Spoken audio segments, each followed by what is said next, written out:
Ladies and gentlemen, this is Transition Point. We produce this show considering what folks out there need, a true resource center, transferring skills to help you succeed.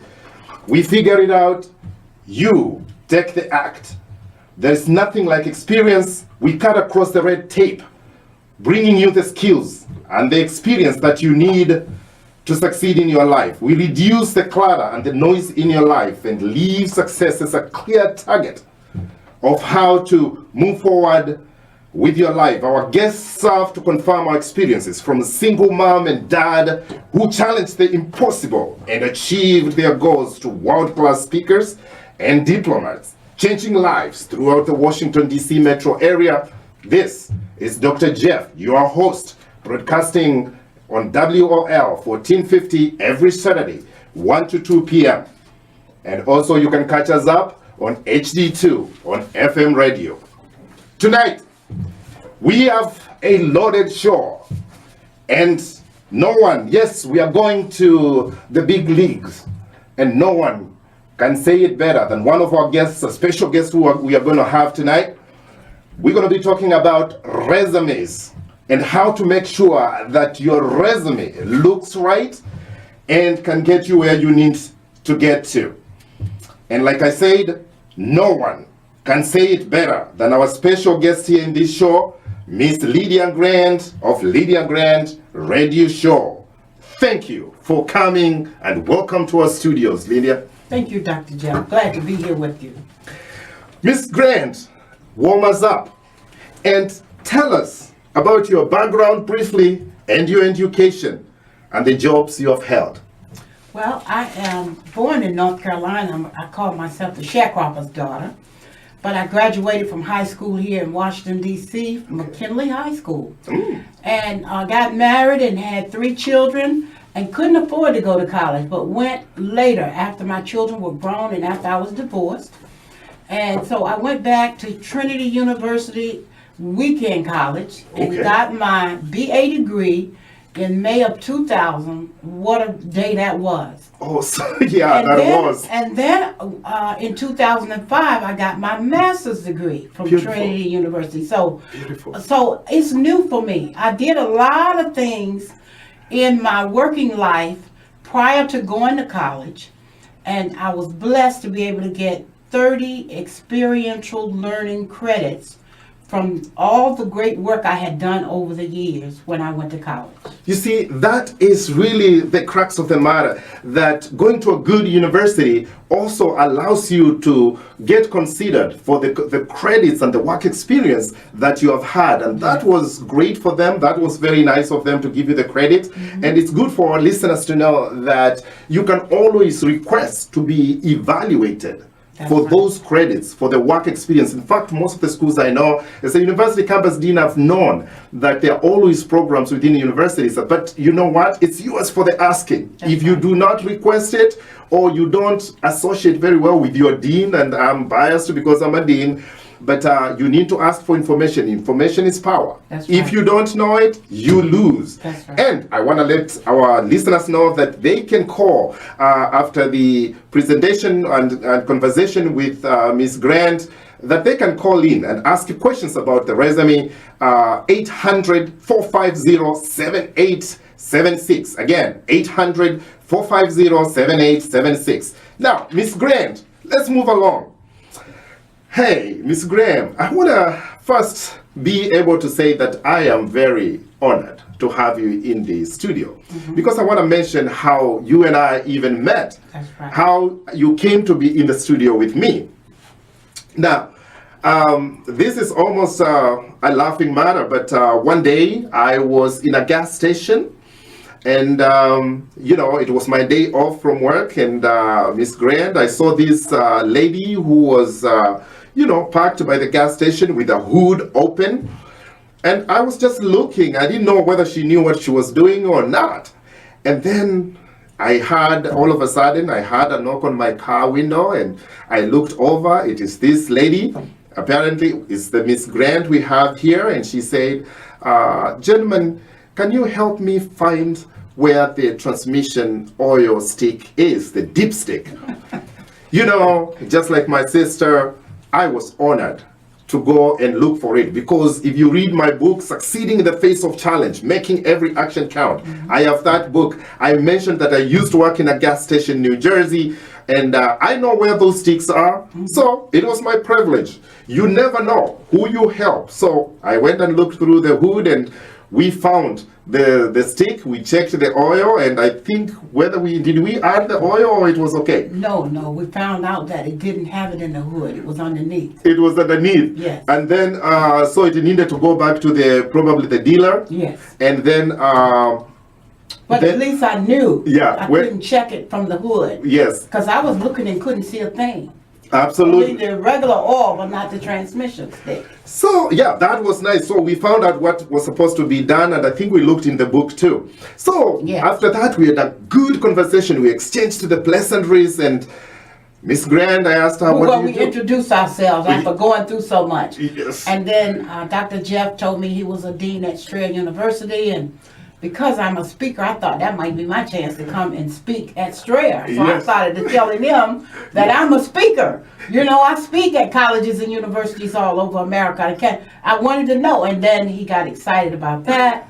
And I told him I'm a Les Brown speaker because I was trained by Les Brown. I'm one of the Les Brown Platinum speakers. Yeah. And then I told him about, I write my column in the Washington Informer, and I got a newspaper out the car and showed him that and gave it to him. And then he said, we'll keep in touch. And I said, well, my email address and phone number is at the bottom of the column. So that was awesome. You never know. You never know who you are going to help. So when you are called upon to duty, and it's not always, I tell a lot of my friends that duty is not always military. It's always also serving your fellow citizens. When you are called upon to duty and you need to do the right thing, you just do the right thing. So from there on, I was preparing to, on the motivational speaker area on my side. If you get to know, you can go to my website, Dr. Jeff Speaking. You can see the work I've done. I'm always excited in helping people achieve better than what they can, leadership and all those.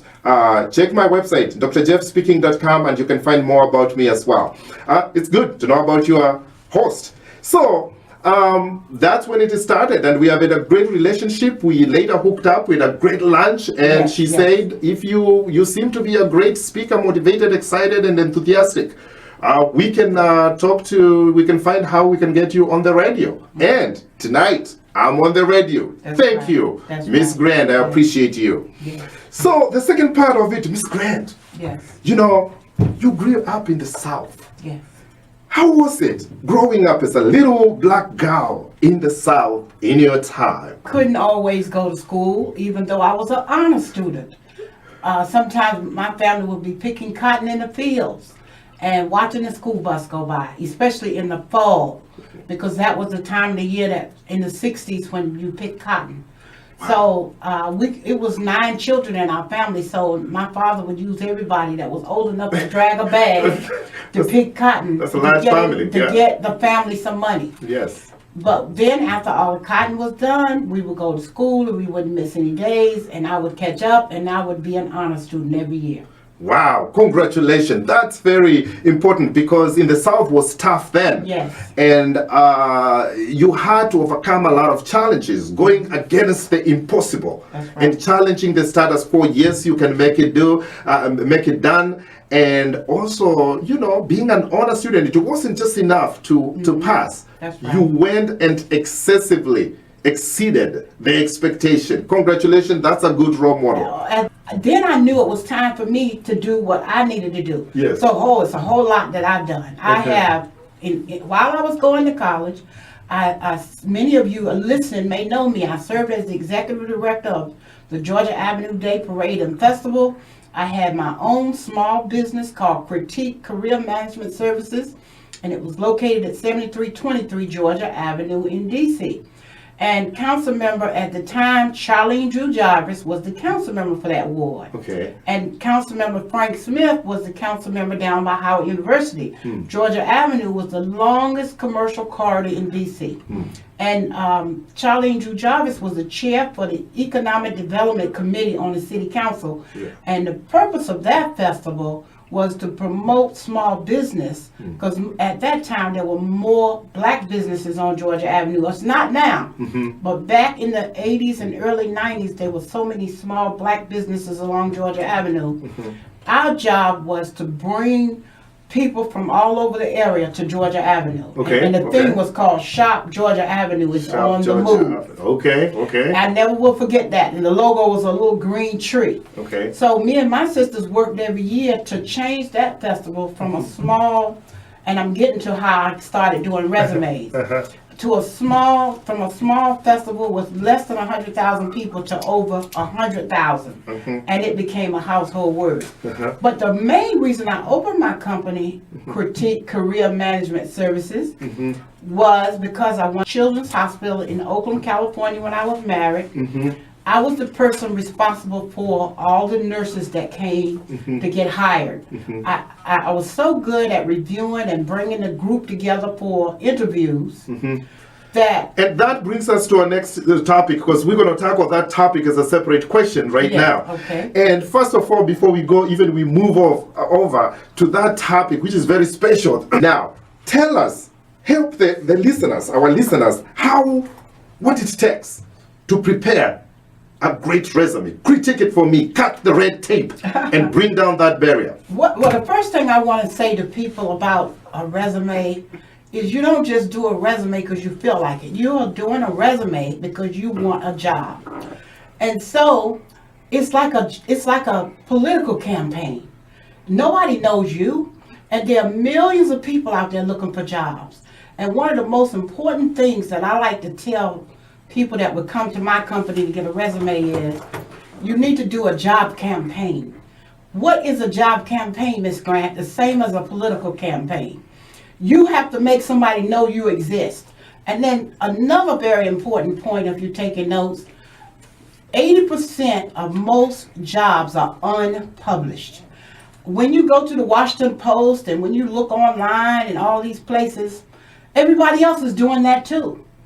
But 80% of all jobs are not even published. Wow. So when you begin to look for a job, I'm saying do a job campaign. Yeah. A job campaign means going to the library, spending time planning how you're going to get this job. Just making a decision. Where do I want to work?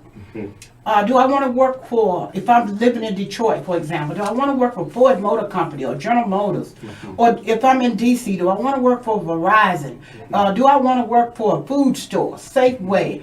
Going and taking the list, like the Washington Business Journal list, or going and looking at the 100 most successful companies in the DC area. I want listeners to get this and get it good. Yes. Don't just send one resume to something you saw in the Washington Post, because how many other people are sending it to that same company? Exactly. How many people? Your competition is after the same job. But if you send it to those companies that didn't have it published, you might be one of the few who sent yours, and they're happy because they need you. They need exactly the point. So that's the purpose of a job campaign. But let's talk directly what is in the resume. And because I know some people get frustrated with, I have written the resume, but I'm not getting the job. I know my resume is good.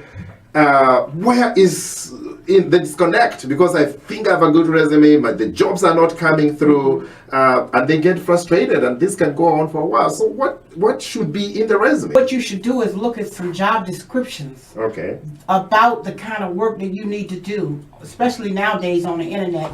If you want to do some computer work, for example, go on the internet and look for the type jobs that you're capable of doing, and find out what those job descriptions are asking for. But then when you put your resume together, if you have that experience, you need to make sure those things are included.